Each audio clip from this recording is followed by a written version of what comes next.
Good day to all of you. Today is the Tithi Puja, that is the birthday celebration of Swami Turiyanandaji, one of the 16 direct disciples of Sri Ramakrishna. We are so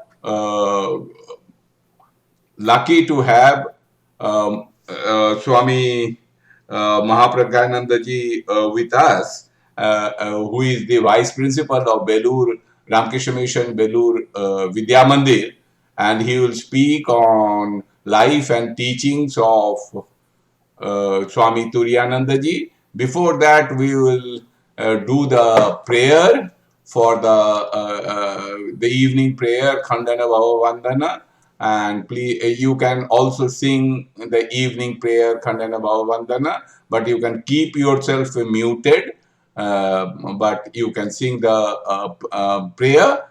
So we will, please give me 30 seconds. This is our 37th session of the special lecture series, which started in the wake of COVID, and to give sustenance and mental confidence to the people.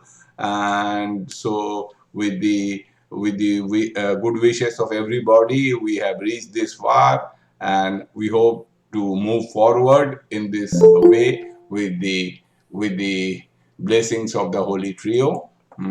So let us play Khandana Bhava Vandana so that we can start the program.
We have just ended the RFE, the Vesper service, and now we will start the second part of the program, that is the lecture by Swami Mahapragyanandaji Maharaj, Vice Principal, Belur College, Ramakrishna Mission, who has been very kind enough to speak on the life and teachings of Swami Turiyanandaji.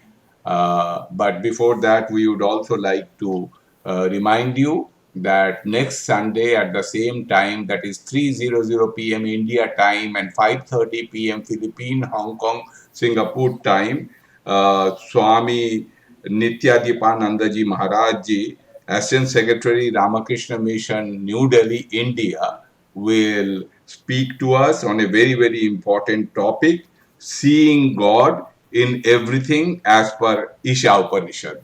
Very, very interesting topic indeed. Please try to join next Sunday also at the same time.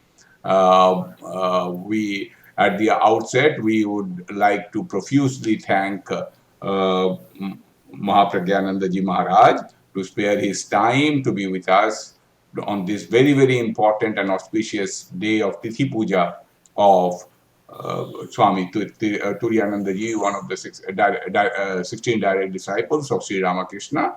We are also thankful to all the participants who have spared their Sunday evening or afternoon time to be on with us for this important celebration. Before we start the lecture, we would first request Attorney Jana, our one of our devotees, to kindly speak a few words to introduce the subject to the Filipino brothers and sisters, and then our Maharaji and our guide and minister in charge, Udannaji, will speak a few words. Attorney Jana. Yes, thank you, Yamal Babu. Magandang hapon po sa mga sumusubaybay sa talk series natin po ng Ramakrishna Vedanta Society Philippines. Ngayong hapon po, we are very privileged to have with us Swami Mahapragyanandaji to speak about the life and teachings of Swami Turiyanandaji Maharaj, one of the direct disciples of Sri Ramakrishna.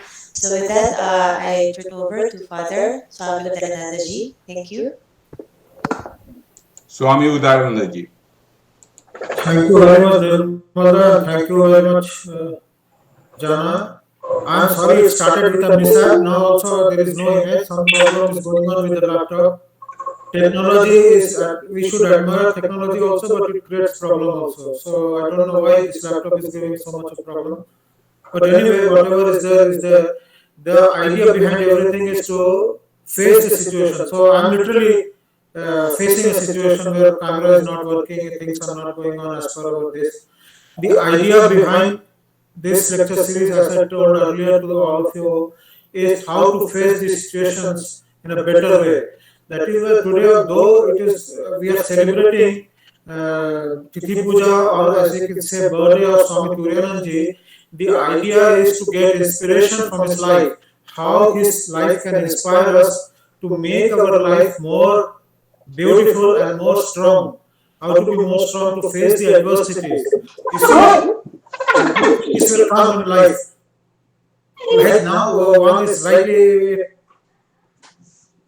front of me that my camera is not working. This is so, but we cannot stop. We have to face it. Whatever situation will come, whatever the circumstances will come, where people admire us or reject us, whatever is this, we must know how to face it. So that is what we will learn today from the life of Swami Turiyanandaji, one of the direct disciples of Sri Ramakrishna.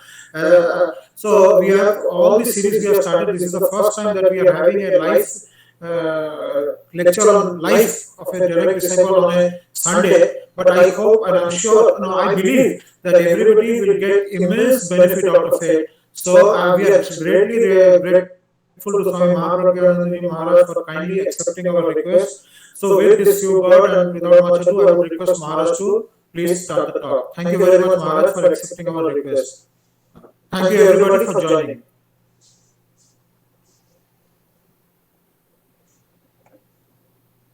Maharaji, you can start your lecture, Mahapragyanandaji.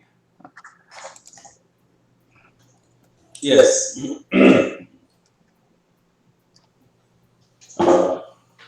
Am I perfectly audible?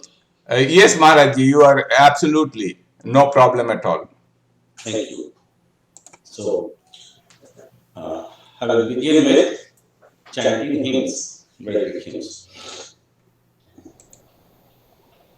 Om Jananim Saradam Devim Ramakrishnan Jagadgurum Padapadme Tayo Shritva Pranamami Muhurmuhu Namah Shri Rajaya Vivekananda Suraye Satchit Sukha Swarupaya Swamine Tapaharine Pullachittaya Dhiraya Gita Nirmalya Maline Turiyambo Dhimagnaya Turiyaya Namostute.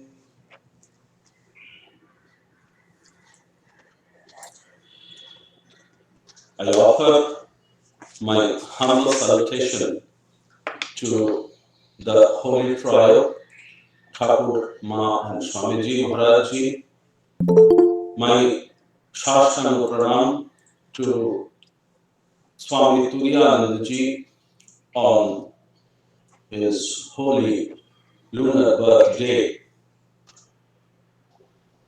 I would like to thank the outset to Ramakrishna Vedanta Society of the Philippines, Manila, especially revered Swami Udaranandaji Maharaj for giving me an opportunity to share the life and teachings of Swami Turiyanandaji on his holy lunar birthday. And I'm also thankful to all the devotees and associates of Ramakrishna Vedanta Society Manila for being in this wonderful session. Personally, I am very happy to see our revered Vaneshananda Swami Maharaj Maharaj is here today with us. I offer my humble pranam to Vaneshanandaji and I offer my pranam to Udaranandaji also. So, initially, I would like to begin with the life, few incidents of the life of Swami Turiyanandaji, and we have a very good book that is called Spiritual Treasures, which is the collection of letters of Swami Turiyanandaji. After discussing a few incidents from his life, I will go to the one or two excerpts from the letter of Swami Turiyanandaji. I will begin.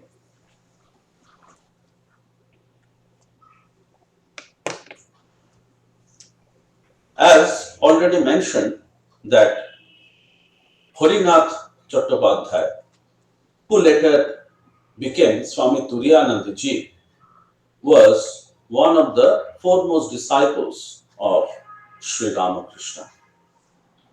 And it is being said that Ramakrishna himself once mentioned that in Bengali he said, Bhagavan Panch Phuler Saji.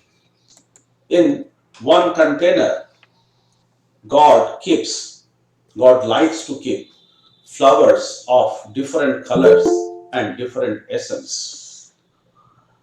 Sri Ramakrishna and his disciple, in this we find that all the disciples, maybe the householder or the monastic disciples, they were very, very unique. Unique in every sense. Their life, their sadhana, their thought or ideas. Of course, they had a common cause. Sri Ramakrishna guided all of them. But Sri Ramakrishna also was very unique. It is said, Swamiji once mentioned, Thakur karo bhav bhangte na.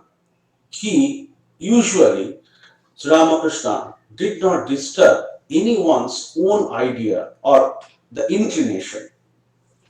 A person, if he is more inclined to bhakti, Thakur used to encourage him to practice it more. If someone is fond of discrimination, vichara, Sri Ramakrishna also encouraged him to do that. And Harinath, a young boy who came to Sri Ramakrishna when he met him, he was particularly of that nature, very much inclined to the path of discrimination, jnana. And Sri Ramakrishna, just at the first sight, understood it. Harinath was born on January 3rd, 1863, North Calcutta.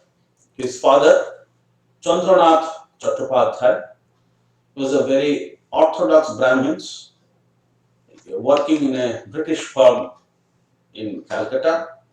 And Chandranath had three sons and three daughters. And Harinath was the youngest. What happened in his childhood, a mishap happened with this boy. His mother, Harinath's mother, the wife of Chandranath, all on a sudden died because she wanted to save the young Harinath from a rabid jackal's bite. So, and this Chandranath also died when Harinath was very young, at 12. So he was brought up, Harinath was brought up by his sister-in-law. At the deathbed, when Harinath was, as I told, very young boy, was weeping. Then someone brought him to his father, said, Hari is weeping, tell him something. On his deathbed, his father, just like a prophecy, he said, what to say? Hari belongs to the world and worlds belong to the Hari. And we find this prophecy came to true. And from the very boyhood, this Harinath was very much drawn to the Brahmin ideals, orthodoxy, and asceticism. He got Upanayana and with lot of patience and meticulously he used to do the Gayatri Japam and he used to take bath in Ganges, everything, just like a Naishtika Brahmachari we find from the very beginning of his life. And he was sent to in Kombuliatola Bengali school where Harinath studied this Bengali and Sanskrit. And afterwards, he was educated in General Assembly. It was in those days school run by the Christian missionaries. But also, though he was quite, from a very orthodox Bengali Brahmin family, but he was far from sectarianism. We find very much, sign of becoming a perfect person in Ramakrishna cult from his boyhood. Very orthodox in mind, but quite far from this sectarian ideas. And he could by heart different scriptures like Vivek Chudamani, all this Gita, Upanishad, Chandi, and one very interesting incident happened once. In those days, he was taking bath in Ganges. All of a sudden, one early morning in North Calcutta, Harinath was taking bath in Ganges. Suddenly, some people on the shore they started shouting, "Crocodile, crocodile! Just get out of the water!" The young boy started initiate. He was about to come out. Then some idea came to his mind. Arre, what I am going to do? I repeat day and night, swarm. I am he, as mentioned in the Vedanta. Now, all of a sudden, I am forgetting everything, the ideal, and I think myself that I am bound in this psychophysical complex, body mind complex. Shame on me. Then he did not come out and took bath continuously. The same thing happened when, uh, after many years, when Turiyanandaji, some in that somewhere in North India, he was doing tapasya nearly, I think, Nangol or Hardwar. So once he found a tiger just few meters away. He was on the hilltop. So the tiger was staring at him, and he was also looking at him. The same thing happened. And same way, Turiyanandaji was feared. He said, okay, if the tiger comes and pounces upon me, if he kills me, it doesn't matter. I am not the body, I am not the mind. The tiger, though, after staring for a few moments, slowly went away. So, this type of very interesting incident we find in his life. Then, in his teenage years also, Harinath, he felt intense renunciation and he wanted to avoid the worldly life. And once he used to visit some in Calcutta, some places, some holy men and some sadhus also in those days, some future foretellers. So once he went to such a one type of one such a person, and that person asked him, "What do you want?" Harinath replied, "I want to practice the spiritual discipline and I want to realize God." So that holy man, he was very much pleased and said, "Yes, you will do that." In, immediately after, we find Harinath with Sri Ramakrishna. For the first time, Harinath met at Dinanath Bosu's house in Bagbazar, Calcutta. He may be 13 or 14 years old. So the first impression what Harinath had on Sri Ramakrishna, he said that the master appeared before me. He was very thin.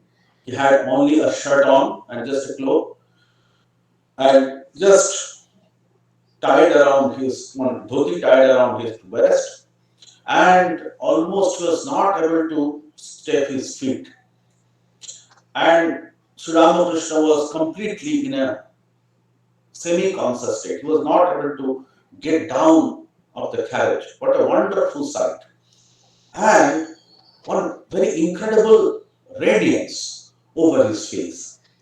And Harinath started telling himself that I have heard from the scripture about the great sage Shukdeva. Is he Shukdeva?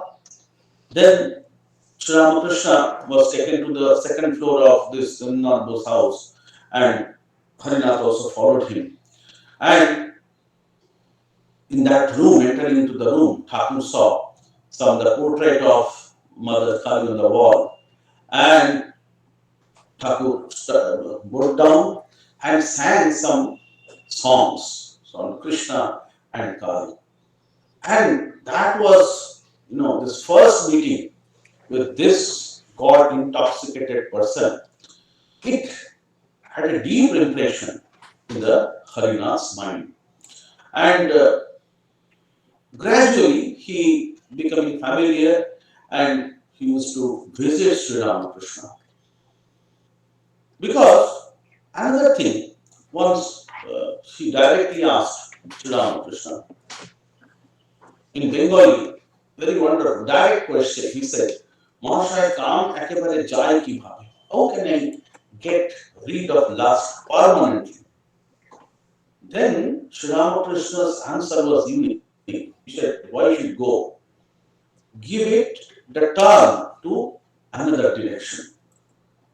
What is lust? What is the desire? What is your desire to get? If you have some desire to get, try to get the lotus feet of God and strengthen that desire. That very simple, very informal, very effective teaching of Sri Ramakrishna, and of course, Thakur was very endearing. Thakur added that the more you increase your love for God, your lust, anger, and jealousy will come down. The effect will come down.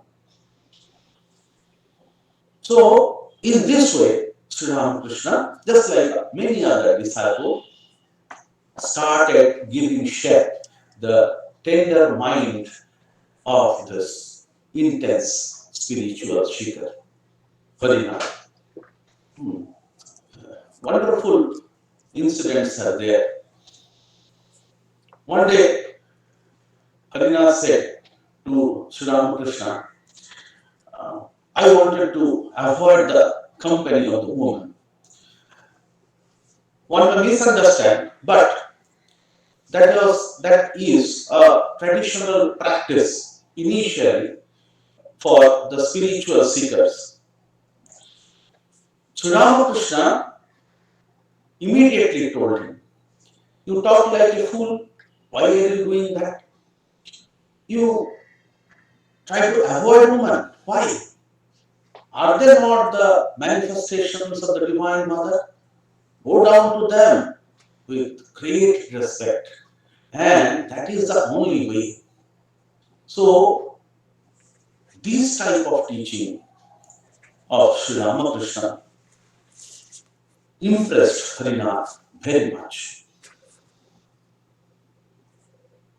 As I already told, that Hari was inclined to Vedanta, Vedantic discrimination. Once what happened, for a long time, rather the months together, he was very much intensely studying Vedanta and doing vichara. Sri Ramakrishna had a habit that Thakur used to inquire about someone, if someone is very serious, and used to visit him. Thakur used to inquire about Harinath to others. When he came to know that Harinath was intensely doing this practicing Vedanta, thinking, reading, contemplating on scriptures, he did not tell anything. And after a long time, when Harinath came and met Sri Ramakrishna, jovially Thakur said, what is there? What are you doing? What is written in your scriptures? Brahman alone is real, world is unreal. Brahma Satya Jagan Mithya. So, what else is there? Immediately, Harinath understood that though Sri Ramakrishna did not read so many scriptures, but he understood the essence of the scripture. Regarding the study of the it doesn't mean that Sri Ramakrishna discouraged people to go for studying scriptures. But Sri Ramakrishna's intention was different. Once he was telling Harinath, what is there in Shastras? Are they like the sheets of paper? It is like a checklist. It is like a checklist. What is the function of a checklist? Whether you just tally whether the things are there or not properly. After tallying, this checklist is to be rejected. Only thing is, so you should check your knowledge. You should check your knowledge with your devotion and consult the scriptures whether they agree. It is said, when you have knowledge of the absolute, that is all. The purpose of scripture is done. So, Sri Ramakrishna wanted to impress upon the idea that the aim of studying scripture, in which Harinath was very much interested, is just to realize the absolute, nothing else. Harinath was very much, again, was very much impressed on this master word.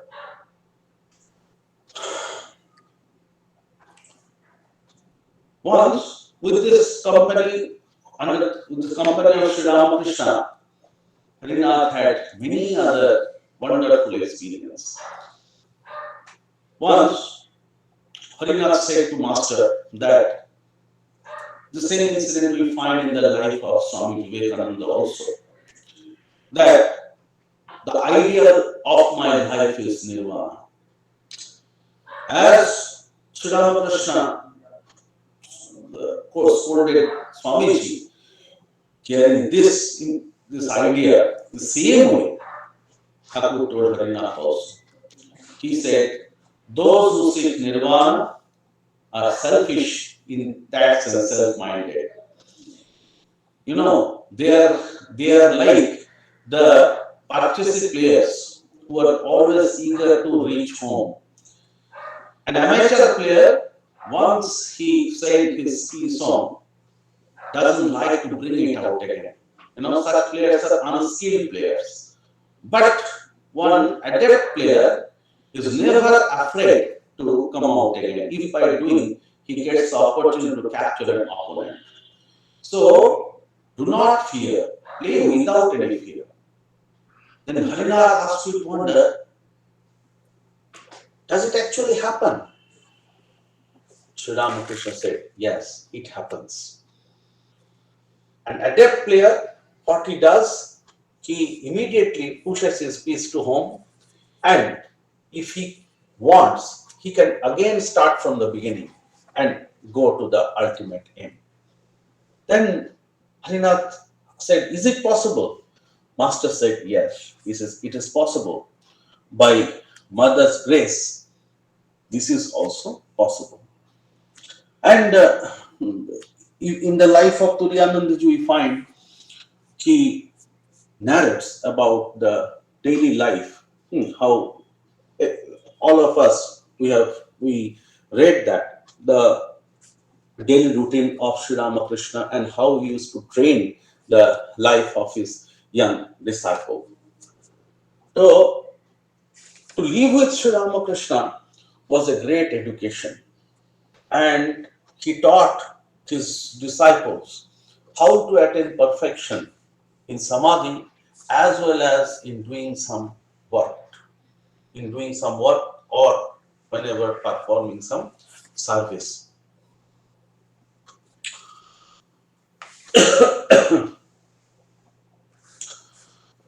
Sri Ramakrishna also tested his disciples, and disciples also verified the genuineness of their guru. One day, Harinath arrived in Dakshineshwar and found Sri Ramakrishna was having his dinner, and his prasad used to come from Kali temple. Harinath saw a number of bowls, containing various cooked items placed before him. Some thought came to his mind that this type of Thakur does this type of luxurious eating.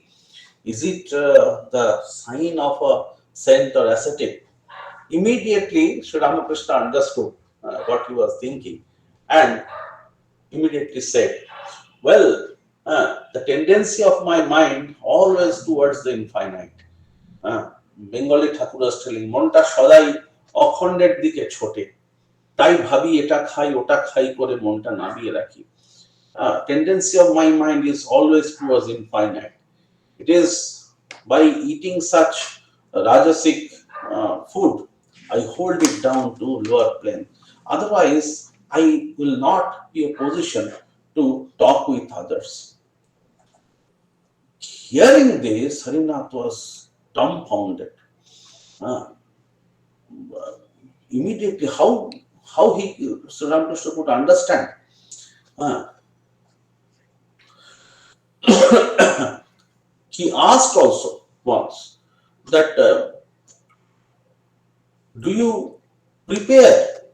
Sri Ramakrishna used to give lot of similes, metaphor, and everything while deliberating something. Harinath asked Sri Ramakrishna, do you prepare your similes, sir? Then Sri Ramakrishna, no, I never do any kind of such thing. Mother supplies whatever and whenever, whatever required. We find one very touchy incident. It was in 1884, perhaps. Once, Harinath visited Sri Ramakrishna at Dakshineshwara and asked Sri Ramakrishna. You see, this question many times comes to our mind also. Harinath asked Sri Ramakrishna that, sir, why does it take many people a long time to realize God? Why so much time? Because definitely Harinath was very much eager. So Sri Ramakrishna replied, wonderful. He said, the truth is that a man doesn't feel restless for God unless and until he finished his worldly enjoyments and duties. This is very important because Sri Ramakrishna used to answer as he told himself out of his revelation. What was the answer? Man doesn't feel restless for God unless he finishes his worldly enjoyments and duties.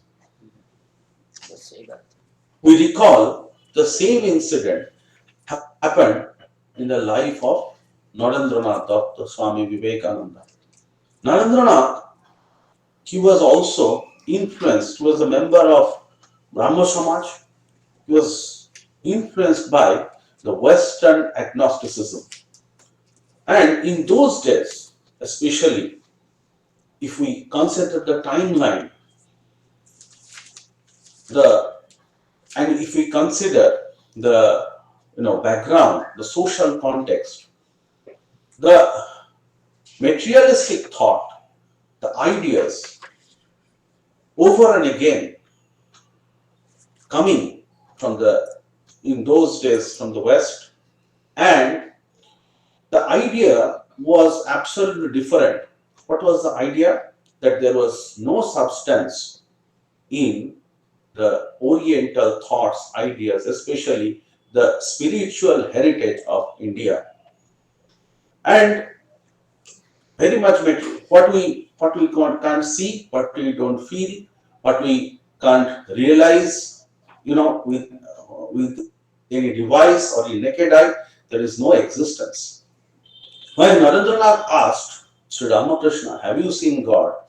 Almost it was that idea, the question of those days, a person influenced by agnosticism and all, to Sri Ramakrishna as an emblem of the traditional, cultural, Indian spiritual heritage.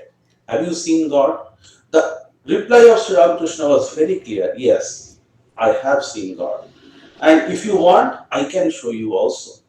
I have seen God even clearer then I see you. And not only that, he said, if you want, I can show you. After that, he added that people, they are eager for worldly enjoyment. They are eager for their family members and all. But how many people, they cry for God? So, like that. Same way, he replied Harinath. Then Harinath asked Sri Ramakrishna again that why there is so much suffering in the world. That is also a very simple, very basic question. Then also Thakur replied, the world is the Leela of God. It is like a game. And in this game, there are ups and downs, there are joy and sorrow, there is good and evil. And the game cannot continue if sin and suffering, are eliminated from this creation. The game of hide and seek must touch the booty. There is, the hide and seek game in India is very common. There is a person or person called granny or booty.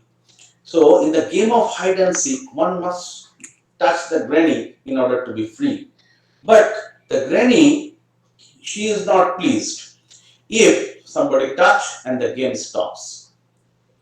Then Harinath asked him, so this is the Leela of God.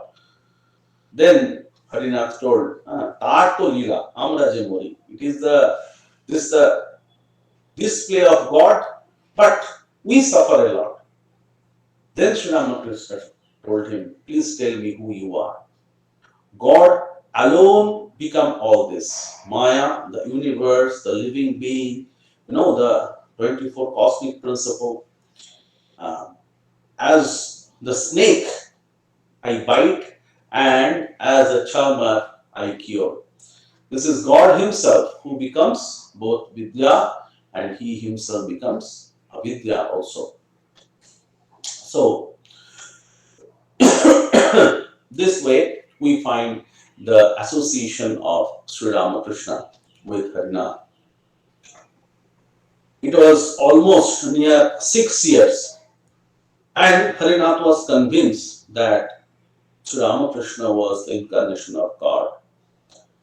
We find him at the bedside of Sri Ramakrishna at Kasipur Garden House.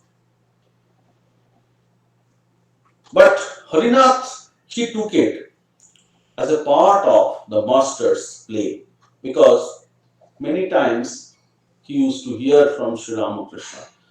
Thakur used to say, Deho jane, dukkha jane, mon tumi anande thako. Let the body and this affliction take care of themselves. Oh my mind, you dwell in bliss. In Kashipur, one very touchy incident, Harinath once asked Sri Ramakrishna, Sir, how are you? Uh, Sri Ramakrishna replied, I'm feeling pain. Neither I can eat and I'm, so much burning in my throat. Harinath but knew that a Brahmagya, a person, knower of Brahman, he is beyond all that. And that he told Sri Ramakrishna, whatever you say, but I find you are in the infinite ocean of bliss. Sri Ramakrishna replied, he said, you caught me. So, like that. So, after Sri Ramakrishna passed away, 1886, 16th of August, we find many of his disciples, they started living the life of mendicant.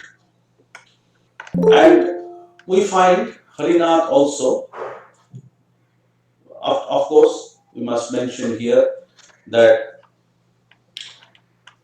his disciples, they moved to Baranagar and founded the Ramakrishna monastery there. And in at the early part of 1887, they all took the monastic vow, sannyasa, and Harinath become Swami Turiyananda.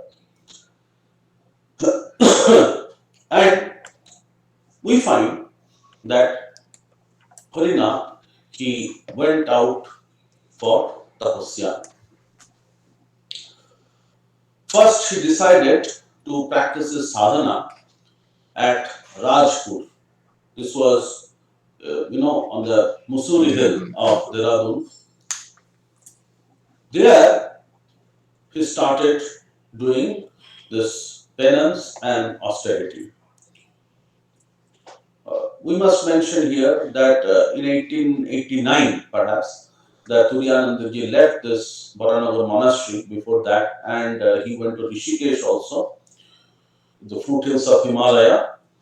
And in 1890, he and Swami Sardadanandaji, they both went to Gangotri and then Kedarnath and all. Then, in that time, after that, this Gangotri, he decided to practice austerity in Rajpur. So there he met one policeman. Uh, so British police, they thought that this, in the guise of a monk, he is an anarchist. So started to make him afraid. But Harinath was very fearless. Then the police officer told him, "How dare you are? You are not afraid of a police?" Then Turiyananda immediately replied, "I am not afraid of death or the god of death, Yama. What to speak of the police?" In this part, we find that Rajpur, Turiyanandaji met Swami Vivekananda and some other brother disciples also. And they all went to Rishikesh, and we know there in Rishikesh that time, Swamiji, all on a sudden, he fell sick. And after all the brother disciple, they did their heart and soul to cure Swamiji, and finally Vivekananda recovered fully. Then Vivekananda left for Delhi alone. Turiyanandaji and Brahmanandaji, they started for pilgrimage.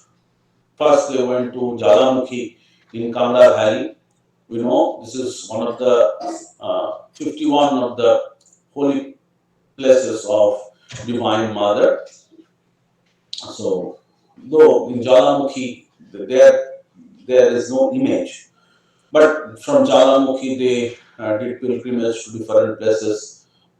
This Gopinathpur, this Pathankot, the Multan, and right now in Pakistan, like that. They started moving.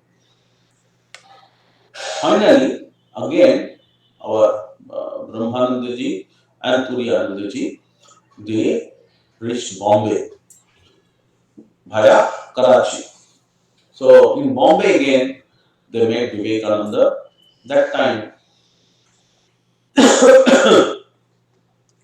Swami Vivekananda, he was about to go to Chicago for the Parliament of Religion. So from Bombay, Turiyanandaji and Brahmanandaji, they stayed for some time. Very funny incident happened. Once in Bombay, Swamiji was sick and many people used to come to him. Then Swamiji requested Turiyanandaji, today I can't talk to the people, the visitors, I am not feeling well. So please say something. Turiyanandaji always started talking very fiery renunciation words. Then Swamiji said, why did you do like this? So people, they are very normal, common people. You should not talk only about renunciation, tyaga, etc. You should talk something which they can really grasp. If you talk only about renunciation, uh, it is very difficult. Then Turiyanandaji apologized, saying, I did not care. It was out of my mind that some other people are there. I thought that you are listening. So I spoke about something. I wanted to speak about something very inspiring. So, বলছেন বেশি ভালো কথা বলতে গিয়ে গোলমাল হয়ে গেল। So it became a mesh. Then he realized that one should keep one's audience in mind before one speaks. So from Bombay we find Turiyanandaji and Brahmanandaji. They went to Mount Abu, Pushkar, Vrindavan. And in Vrindavan, he did penance and austerities for more than 6 months. So there, very touching incident we find. There is a custom for begging alms in India for sannyasis. So even for procuring one single meal one day, Turiyanandaji has to beg more than 30 houses. Then he started telling himself that what am I doing? He was very hungry and exhausted, and he fell asleep under the tree near the Keshi Ghat in Vrindavan. First, he thought, "What am I doing? Am I a vagabond?" Little bit disappointed. Then he fell asleep near Keshi Ghat. Then he had a vision. He found himself just outside of his body, and he was looking at himself while he slept. And he saw his body is expanding and expanding until there is no end to it. Then the body becomes so large, it covered the entire world. Then he was addressing himself. You are not a vagabond. You are one with this universe. You are that Atman. So immediately he got up, and all this despondent mood, it immediately vanished. So in this way it was going on, and at the end of 1893, Turiyanandaji and Brahmanandaji, they came to know about Swamiji's success in America, and in 1894 they left Vrindavan to visit Lucknow and Ayodhya, and finally in 1895 they again returned to Bombay. So in this way, Turiyanandaji was going on. He first went then to Allahabad at the confluence of Ganges and Yamuna, and he traveled to Narmada, the holy places, via this Chitrakoot. Just a minute.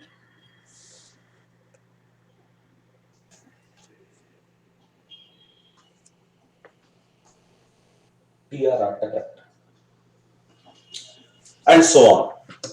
After some months, Turiyanandaji traveled to Uttar Kashi via Delhi, and suddenly in this Himalayan region he became ill, and day by day his sickness was becoming more, and finally he thought it wise to consult a doctor and started towards a village to find one.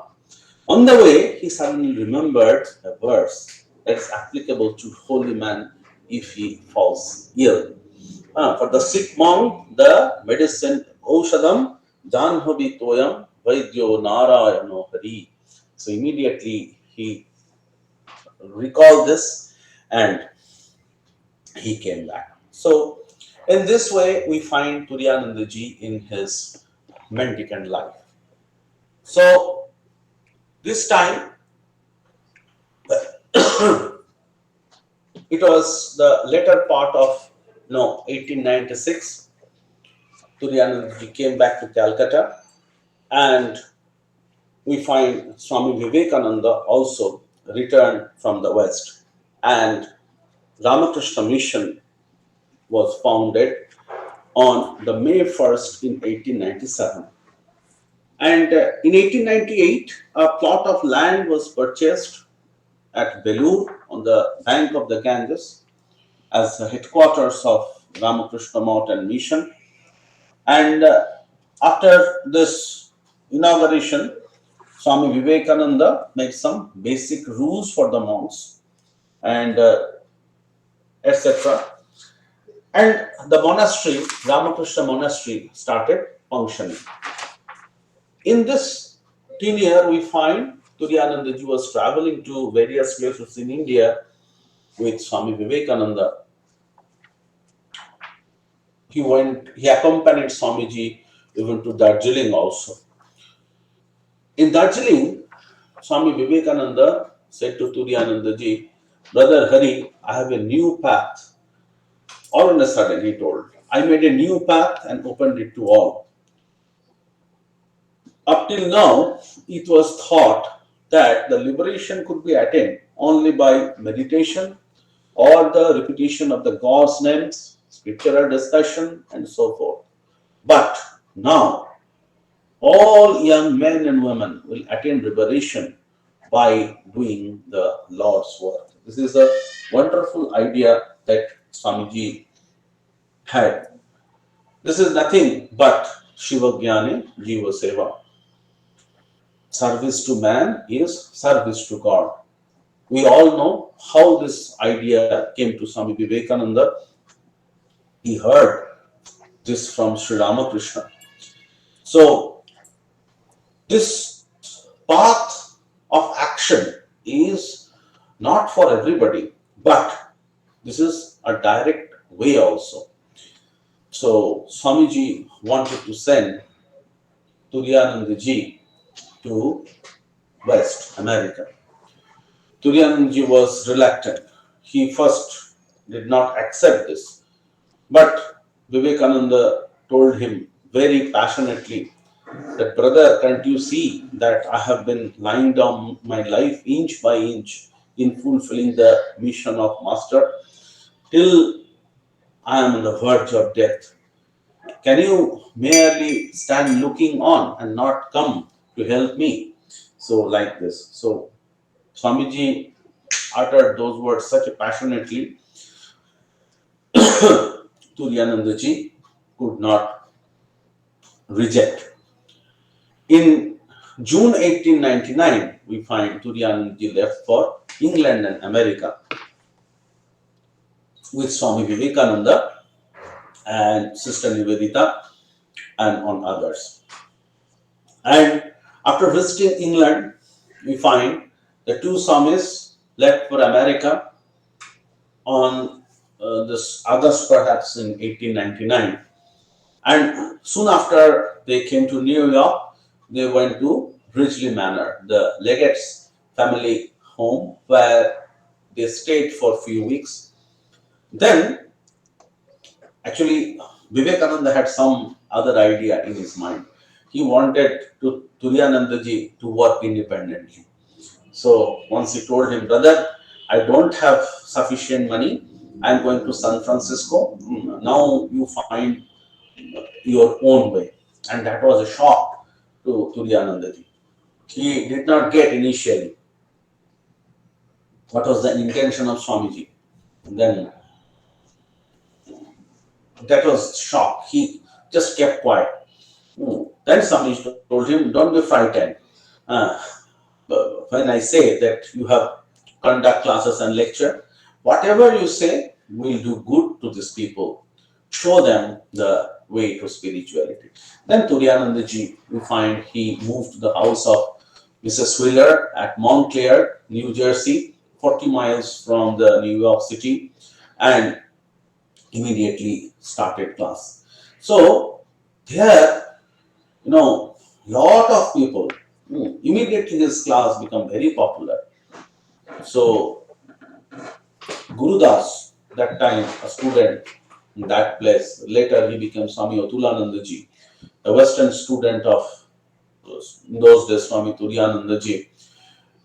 Gurudas, Swami Otulanandaji recounted that Turiyanandaji talked, fire and enthusiasm, and he would lose himself entirely in his subject, forgetting everything else for the time being.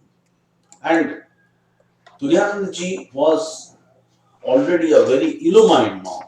He was very pure and full renunciation zeal at his heart. And the classes went on. Then Turiyanandaji again carried on his Vedanta work from there to New York also for 1 year. And that time we find Swami Vivekananda preaching in California.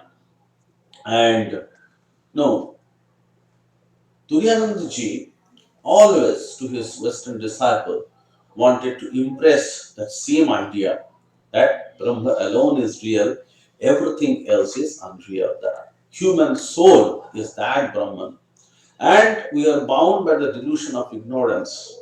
So to tear away the delusion and be free. He always, just like Swami Vivekananda, used to utter from scripture, all power is within you, for you are the Atman. Just assert your divine nature.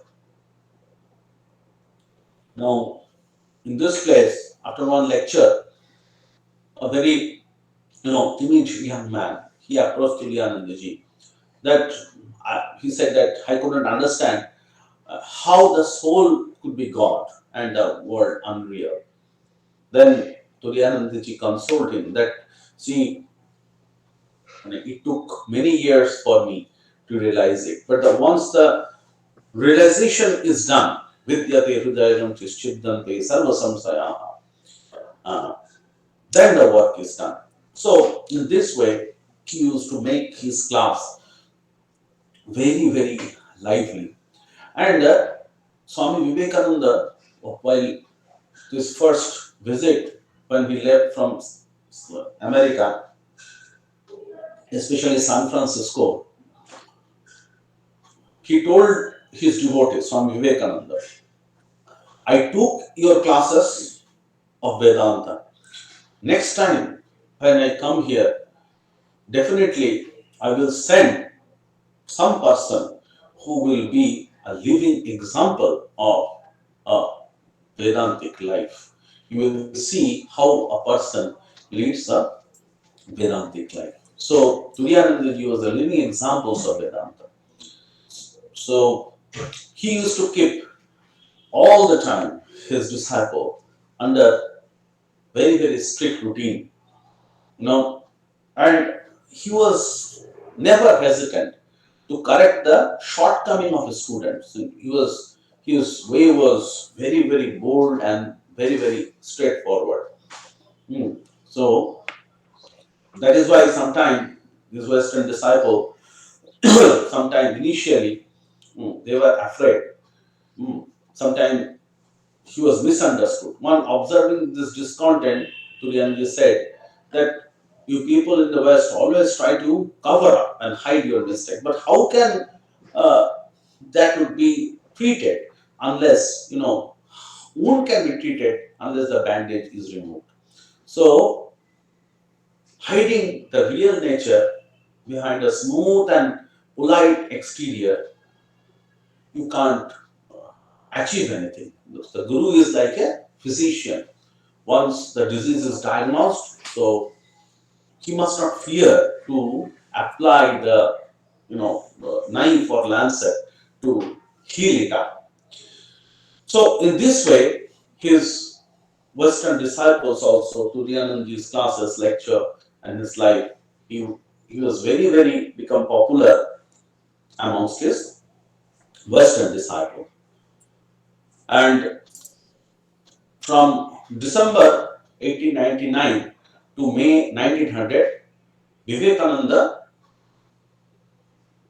as I was telling you, when Swamiji conducted class, afterwards, as Swamiji committed his disciples or the students there that he will send someone who will be the living example of Vedanta.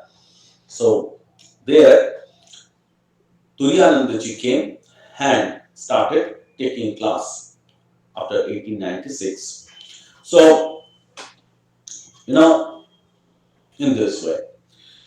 Then we find 4th of July 1900, almost, Turiyanandaji then left New York by train along with Swamiji, and unfortunately, that was the last time the two brother disciples they met each other. Swamiji got down to Detroit, and Turiyanandaji, we find him establishing one ashrama. Later it will become Shanti Ashrama. Swamiji told Turiyanandaji, go and establish ashrama in California and host the flag of Vedanta there. So Turiyanandaji, in this intention, he arrived in Los Angeles, and later he went to the maid sister house in Pasadena. And after a couple of weeks, Turiyanandaji moves to San Francisco, where he was cordially received by the members of the Vedanta Society. And on perhaps it was the August, he left for the new retreat from San Francisco with a dozen of enthusiastic men and women. They traveled by train to San Jose. It was then by a horse carriage to Mount Hamilton, and there, from there, a private horse carriage, some 22 miles through a narrow mountain road to San Antonio Valley. So, the San Antonio Valley, and there this Shanti Ashrama started. But initially, it was very, very challenging. There was no running water, there was no electricity, no proper bathroom facilities, and so on. But Turiyanandaji there conducted wonderfully classes, and he used to take care of his students. Sometimes he himself seeing all kind of this adverse situation. Sometimes Turiyanandaji once he prayed initially. Uh, he found finding himself in wilderness. Uh, so sometimes Turiyanandaji got deserted. Once he complained Divine Mother, Mother, what you have done? What do you mean by this? There is no proper facilities, and all my Western devotees are there and not properly able to take care of them. Then one of his disciples, Mrs. Agnes Stanley, immediately came to Turiyanandaji. Swami, why are you so much dejected? Are you also losing faith on God? Then he, she came and emptied her entire purse and gave him the sufficient resource. Then immediately Turiyanandaji said that I got the glimpse of the enterprising American's mind, and mother is taking care of the entire work. And for a long time, his Shanti Ashrama, that part, lot of writing is available, particularly on this part. They made a very categorical routine, and the life in the Shanti Ashrama went on. So this part we find. Then Turiyanandaji left Shanti Ashrama. He was here nearly January 1901. Turiyanandaji left Shanti Ashrama and he went to San Francisco for some treatment. And March from San Francisco, Turiyanandaji visited Auckland also, and there he was there till 1902. Then it was a time for Turiyanandaji to return India. While returning India, he from San Francisco he came to Burma, which was very much eventful. But while returning voyage from Rangoon to Calcutta, Turiyanandaji came to know that Swami Vivekananda was no more. And it was a terrible shock. And his entire plan for work in India was completely changed. He was very much sad when he came here, Calcutta. It was July. Then Swami Sarvadanandaji, it was 14 July perhaps. Swami Sarvadanandaji and number of monks came to Turiyanandaji to receive him. And Turiyanandaji, he decided, entire plan was changed. Then he again decided to lead the rest of his life in austerity and practicing meditation. Then we find him again in Himalayas. So in different times, Turiyanandaji practiced austerity, especially in Kurukshetra and Nangol. So Nangol is a place where uh, Turiyanandaji again got back his original life, and we find him doing extreme austerities. You know, then in Nangol, Turiyanandaji, all on a sudden, he got an attack of the malaria because of this extreme austerity, and his body become extremely emaciated. In spite of this, he used to go to nearby village to beg for food. One day he was extremely weak and fell down while crossing river. And when he entered the village for Viksha, wearing his wet cloth and looking for food, one old woman, she showed little sympathy and inquired about his health. Turiyanandaji very strongly replied, I am trying to forget my body, and you are reminding me by asking about my welfare. Please don't ask me. So that was his renunciation. And we find him later, his rest of his life in Kankal, in Almora, and in Puri Dham. And his last days were Turiyanandaji spent his last time almost in Varanasi. It was around 1919. So he left for Varanasi. It is called the City of Light. And he lived this place until the end.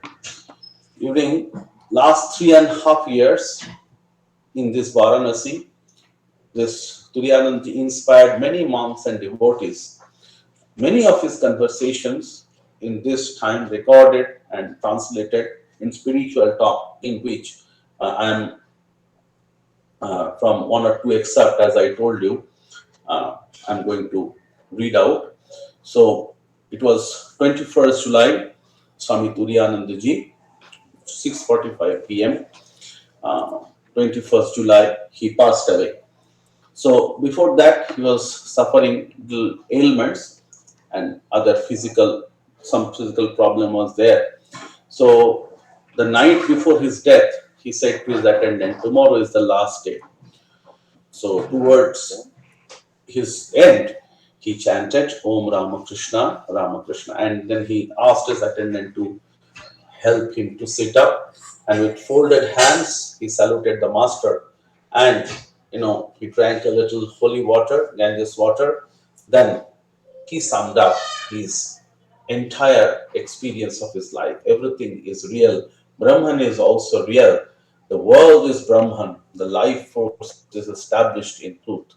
Jai Ram Krishna, Jai Ram Krishna. Wonderful. In Bengali, he said, Brahma Shatta, Jagat Shatta, Shatte Pran Pratishtita.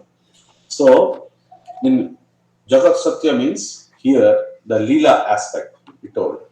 So, Satya Pran Pratishtita. Jai Ram Krishna, Jai Ram Krishna.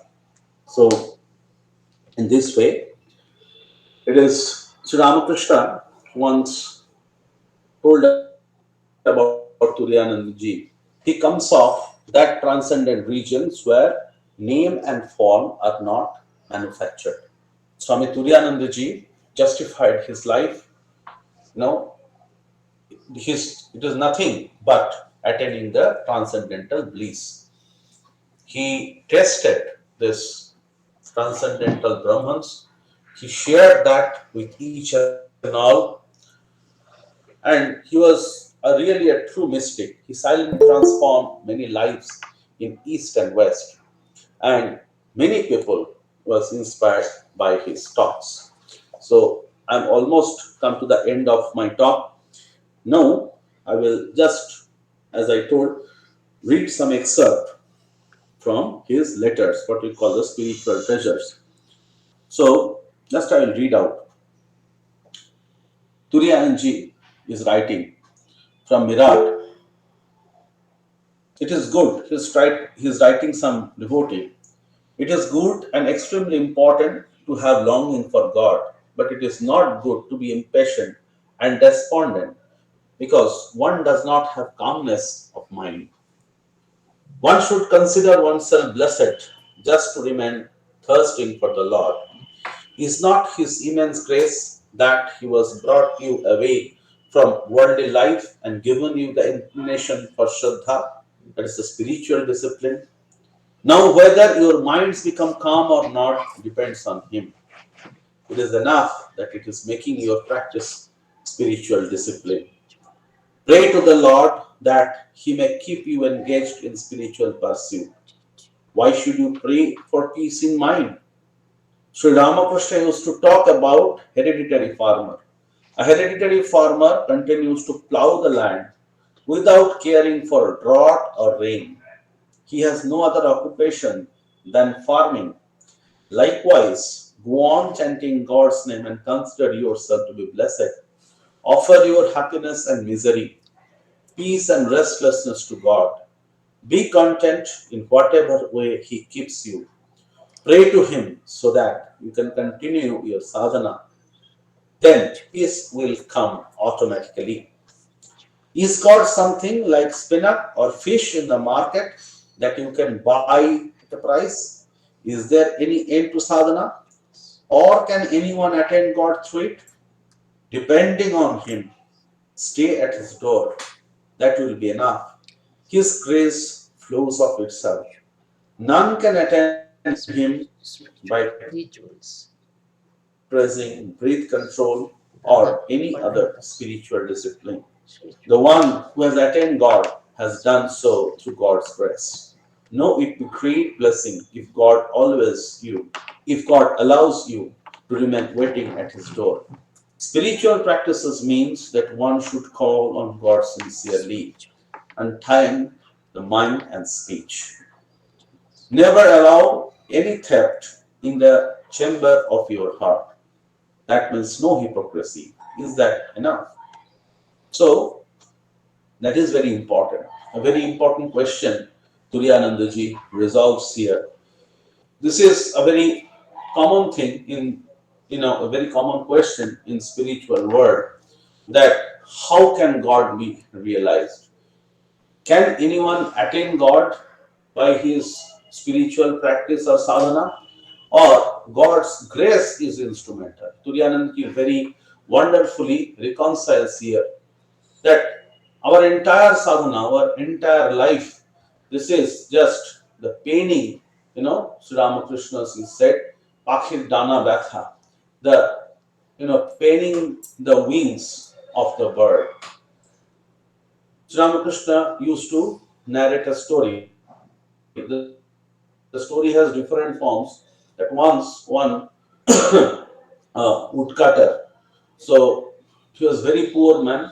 Then while cutting, his axe fell on the water nearby. Or the story has another form. There's another fisherman. He has one net, fishing net. So all on a sudden, somehow or other, he lost it in the seawater. Now that poor man, he had no other means to run his livelihood. Then with lot of zeal and determination, he said, I will simply remove the water of the sea. সমুদ্রের জল ছিঁচতে সে শুরু করলো. He started removing the water. Then, seeing his determination, the god of the ocean, he was very much pleased, and he appeared before him and returned the fishing net, telling, "You get it." Now, the moot question is, how did the person get back his fishing net? Is it his determination? Is it his, work, sadhana, or the grace of God? Now, Turiyanandaji reconciles here the same thing, that both are necessary. Sadhana is just doing spiritual practice, is just to keep yourself aligned, to keep your entire self towards God. Rest is grace. It's called kripa. If anyone does, then he will get.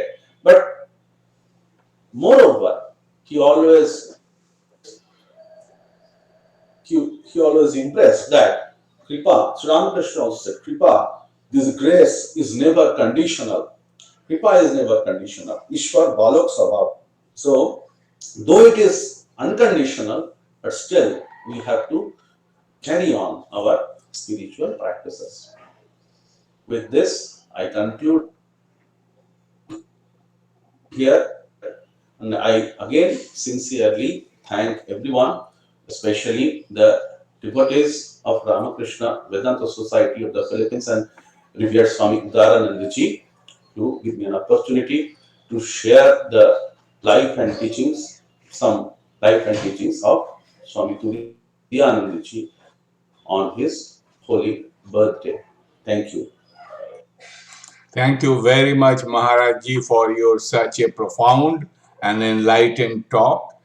And you have given us the gems and jewels of the teachings of uh, Swami Turiyanandaji Maharaj, one of the 16 direct disciples, and his teachings and asceticism, his sadhana, his practice, and all that. Uh, we are really today so lucky to have you, Maharajji. You all of you must have seen, apart from being a spiritual speaker, Mahapragyananda ji has been a strong academic. That is how he gave us the lecture in such a scholarly and professorial way.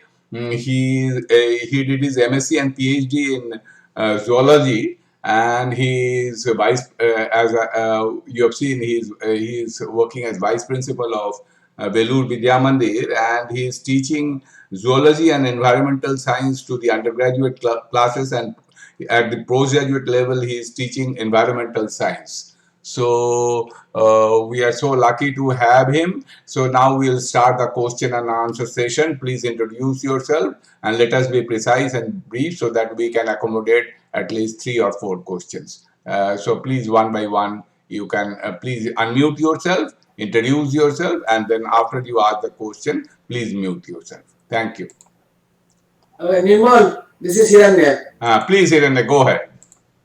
Yes, Maharaj, pranam. Maharaj, I distinctly remember you. Perhaps if you don't remember me, I used to visit with young student with Tagrupanandaji Maharaj Sardapit long back. Yes. 83, 84. Anyway, Maharaj, wonderful lecture, Maharaj. While listening to you, I told Nirmal today I will not speak because I have a very bad throat, perhaps Omicron, I don't know. But I felt like saying that I see that tremendous struggle in Turiyanandaji's life. Maybe I am interpreting it incorrectly. Tremendous struggle. On the one hand, he wanted to have his ultimate desire to have to emerge into this dhyan, tapasya, austerity, and realization of Brahma. On the other hand, to call from Swamiji to uplift the Ramakrishna's values, Swamiji's teachings, to help Swamiji to set a Ramakrishna mission. So he has been struggling to strike the balance between these two goals. And is that correct, Maharaj? Yes, definitely. Definitely so. Because I mentioned in the course of my discussion that Turiyanandaji, we find, as I told or discussed also, that from his childhood he was very much inclined to this way of discrimination, practicing austerities, doing sadhana. And in later life also, even with Sri Ramakrishna, after serving Sri Ramakrishna in monastery, Varanagam monastery, we find his nature in the same way. And he initially he wanted his entire life to live like absolutely traditional ascetic way. That is for sure. And when Swamiji asked him for going America to preach the idea of Sri Ramakrishna, and of course, what you said that for the work of this Ramakrishna mission, what is called Shivogyani Jiva Seva, Swamiji what depicted. किमर्थम तस्य कामाय शरीरम अनुसंजरे बहुजन हिताय बहुजन सुखाय आत्मनो मोक्षार्थम जगद्धिताय च. When he was being asked initially, he refused, but when Swamiji requested him so earnestly, he could not finally reject. And yes, later in his life, we find that wonderful this culmination between these two. In one hand, he was very, very particular throughout his life, as once he told one of his disciples that it has become one of the as part and parcel of my entire self because I had been practicing the same thing for many, many years. And on the other hand, we see that the spread of idea of his guru and the work of Swamiji when Swamiji told him. So he came to America and all other places, San Francisco and all. So yes, definitely his life is a living example in one way. The traditional ascetics life is entirely dedicated for realization of self, and on the other hand, this spreading the message to accomplish the spreading the message of his guru and the work of Ramakrishna mission. That is true, 100%. Thank you, Maharaj. Pranam, Maharaj. Next question, please. Next question, please.